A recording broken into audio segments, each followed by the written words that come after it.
I had to stop myself. I almost said a cut. We got to get Ace or the producers to get the little whoop whoop, like the for the cuss words, because I wanted to say something. It's something game week this week. Mm-hmm. It is game week. A little bit of news, a little bit. Some people would call it drama. I don't know if I would call it that. Surrounding the team that we'll go over. We'll start off right there. We kind of already went in depth on it on Tell Me About It, the overall Sports Center style show that we participate in as well. So check that out if you want the full breakdown.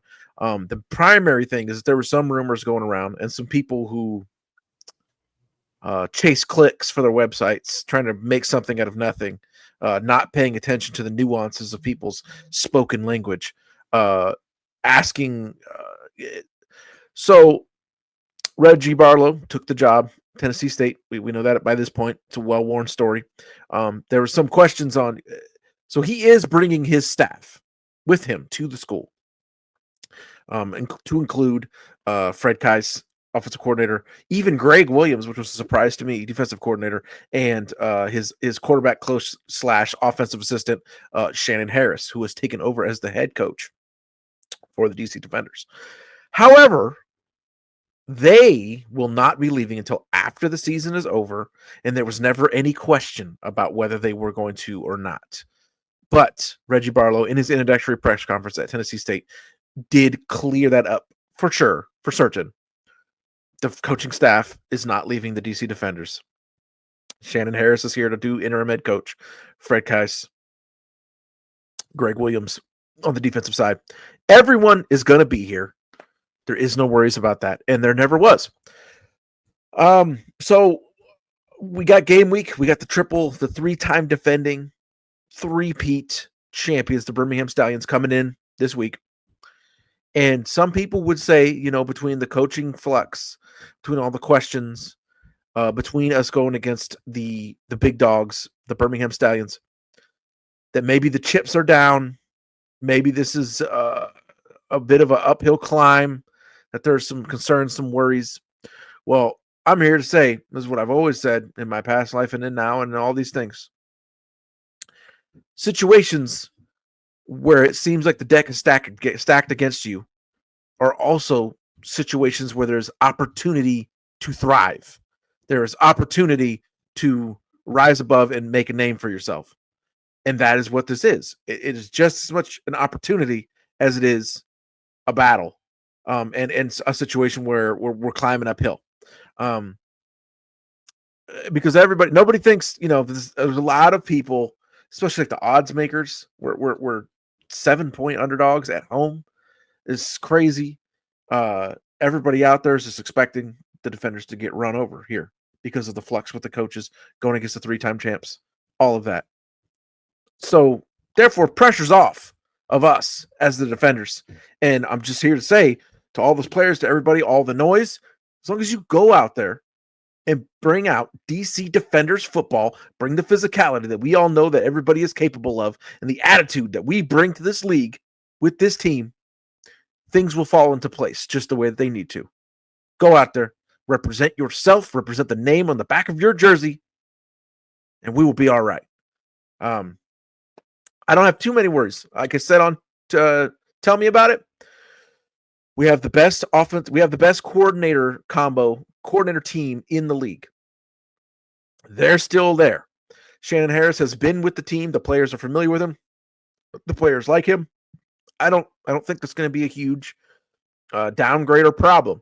Obviously, you like the man himself. You like the veteran coach Reggie Barlow to be running things, but I don't think it's going to be an end-all, be-all crusher for us, especially as we go later into the season.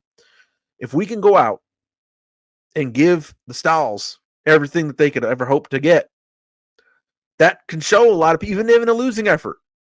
It could show these guys in this locker room what this team can be, and it's a good stepping stone for this newly modified coaching staff. Tay, thoughts on Reggie Barlow, thoughts on the staff, this subject in particular, and then we'll move into the game preview. Happy for Reggie Barlow, moving on to bigger things, going to HBCU, so that's good for him. It's good for the league, the UFL as well. It's just creating more jobs and opportunities for more head coaches and players. Like, I didn't even think about coaches like getting different job opportunities, but We've seen it a couple times this year where coaches are moving on to college and whatnot. So I think it's good for the league. It's giving everyone the opportunity to just grow, just as a person, you know. So it's good for the coaches, good for the players. It's really good for everyone, you know. It's just opening up new opportunities. It's this isn't bad for the league at all, and I'm glad the coaching staff is staying until the season's over. You know, because that's different. If every single coach left, Yeah, for sure. For the season, that'd be way different. But well, the things we got to dig into, matchups, things keys to the game. I think first and foremost, you know, whatever, because depth charts aren't quite out. By the way, happy Football Friday, everybody. We'll be putting this out on Friday. As of right now, as of our recording, there are no depth charts out yet. So we don't know which one of these pretty boy quarterbacks is going to be starting for the Stallions. But I think that's first and foremost. We got to make that guy uncomfortable. If whether it becomes Alex Magoo or it's Matt Corral. Yeah. The pass rush comes first on this team. Pressure generation comes first with this defensive system. We got to make that quarterback uncomfortable. And then, of course, Ricky Person's back there in the backfield for the Stalls. That was probably their primary bread and butter, was getting that running game going and then rolling off of that with Adrian Martinez, a dimension that's not going to be there this year unless, you know, they get Alex Magoo. He still has those legs, but we still don't know what that's going to be. So Ricky Person Jr., key on that. Let's shut down that running game.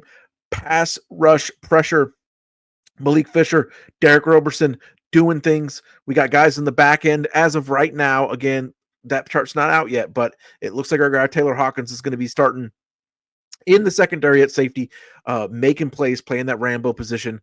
We need a couple of big plays from him. We need get in the passing lanes, make a big hit. Let's get some enforcement right off the bat. I need to see Momo Sanogo and Taylor Hawkins laying a big old fat, massive, loud pop on Ricky Person in the hole.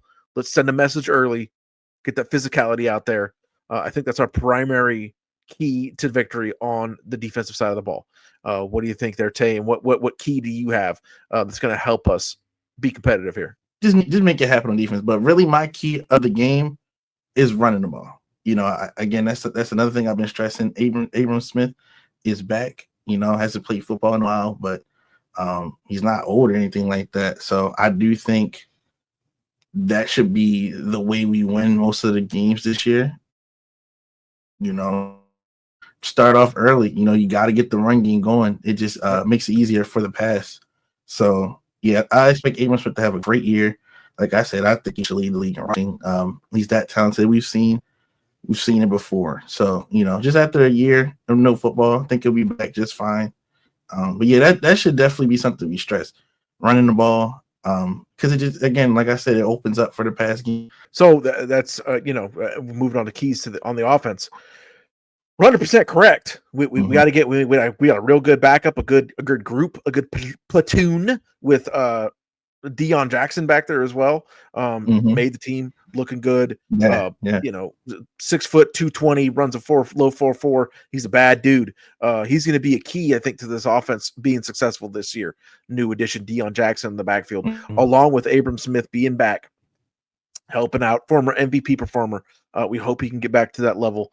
And then, like you said, if we control the line of scrimmage, if we get that running game going, that's what everything with Jordan Tiamu goes off of. The bootlegs, the QB powers, the getting him on the run and getting people hitting crossers. That's going to be very crucial because I'm not trying to downplay anybody's abilities or disrespect, but we have a lot of people that we're not really familiar with in the wide receiver group and in the tight end group. When we did our new faces episode, there was a bunch of people that we were excited and we had questions like, oh, are these guys going to come in and fill the void left behind by Kelvin Harmon and Alex Ellis leaving this offseason? And none of those guys made the team. So I'm not going to say concerning because I trust the coaching staff and the FO to make the right decisions on who they want to keep. And apparently they saw something in Braylon Sanders and Briley Moore, the wide receiver and the tight end that they kept, who just joined the team like late in training camp. Apparently they saw enough to say these are going to be the guys, because right now they're listed on the internal sheets that we have. Briley Moore, I'm excited to see work though. He's a low 4.6 40 guy. Was second team All Big 12 the last year he played in college. 25 catches, 400 yards, 3 touchdowns. He's going to need to do something like that for the. He's going to need to have more than that for the season. If he's going to fulfill what was left behind by Alex Ellis. I believe Alex Ellis had in the 30s, 35 catches, over 500 yards, some touchdowns. Tight end is one of the bigger pass catchers in this offensive system when it's rolling. So Briley Moore, we need you, brother. And then Braylon Sanders played at Ole Miss, had some decent numbers. He got in the game in a couple of NFL games on the way here. It's about it. Didn't see him last year, but we got to trust the coaching staff at least for now. Hopefully he fills in, and of course we got Ty Scott, Chris Rowland doing things, doing what they do. So yeah, what this all keys back to is you're right. That running game needs to get rolling. It also looks like some guys we talked about on New Face, big, huge lineman, Tykeem Doss, going to get the start. And then our guy, Mason Brooks, who I was pretty excited about, had some real good production in college, very athletic offensive lineman, been in some camps. He's going to get the start at tackle, it looks like. So there's some exciting additions to the offensive line, an offensive line that could be very, very good, it looks like. So we need to control that line of scrimmage. We got to get that running game rolling because it also keeps the ball out of the hands of the high-powered Stallions offense. And then everything bases off of that. And you want these guys sucking up, trying to stop the run until we get these questions figured out of who's going to be the alpha of that receiver room, who's going to be the alpha of that receiver group, to include the tight end. We're going to need that. So we're going to need this running game rolling while we get this figured out. These are the ways. It's going to be an uphill climb, and that's for sure. But these are the ways that this can happen. Control the line of scrimmage, control the ball, physical right off the bat. Show these guys that you're not going to just let them come in here and roll over the top of you. And we have the guys, we have the players to get that done. Thoughts on the receiver situation or any other keys that I just talked about there, Tay? You know what? You're right. Yeah. I haven't been hyping up Ty Scott enough. So, yeah. I think Ty Scott can do very well in this offense. He's a guy that can pretty much do whatever you need him to do. And well, obviously the coaching staff, front office believe in him because he's listed as our wide receiver 1. So, and then he played some good football last year too. So I'm not really concerned about that because I like our quarterback. I like the run game. I love the O-line. So it's not really that concerning to me. Because I think everything else will click. And again, like I said, that makes everything else easier. So yeah, we'll just have to wait and see. We'll have to wait and see, who else will step up. But I'm 100% confident in Ty Scott, to just uplift the rest of the guys, because who knows? We'll see how the offense really looks, because we could just run the ball, a lot. We got Deion Jackson as well, so who really knows? But I do believe in Ty Scott though. I'm 100% confident in Ty Scott going into the season. So yeah, I'm happy. I'm happy with the offense. Just waiting, waiting to see it, live, waiting to see these games and whatnot. So because again, people look at this and they say this is I look at it as an opportunity. This is a tone setter. We come out and we're competitive with, we're physically right up there on the same level as, maybe even beat this 3-time defending champions. Mm-hmm. Hey, we're good to go. And remember, this is not an in-conference game. They're from the other side. So it's could be just as much as anything, just a good litmus test. See where we're at, see what we can do, show ourselves what we are capable of this year going up against the XFL conference. If we can match physicality, go blow for blow with these guys on Sunday, there's a chance. Hope a bunch of you get out to Rowdy Audi. I don't think I'm going to be able to make it to this one, but there will be ones coming up. I hope you guys who are going have a blast. We will be looking for you. We will be saluting fans that we see in the crowd. We'll obviously be watching, and we'll be back next week with a recap and a preview of the next game. Appreciate you guys for tuning in. Again, anything in the comments, let us know what you want us to cover or talk about. We will be on it because this is for the people, by the people. This is the DC Defender Show on United Football Media.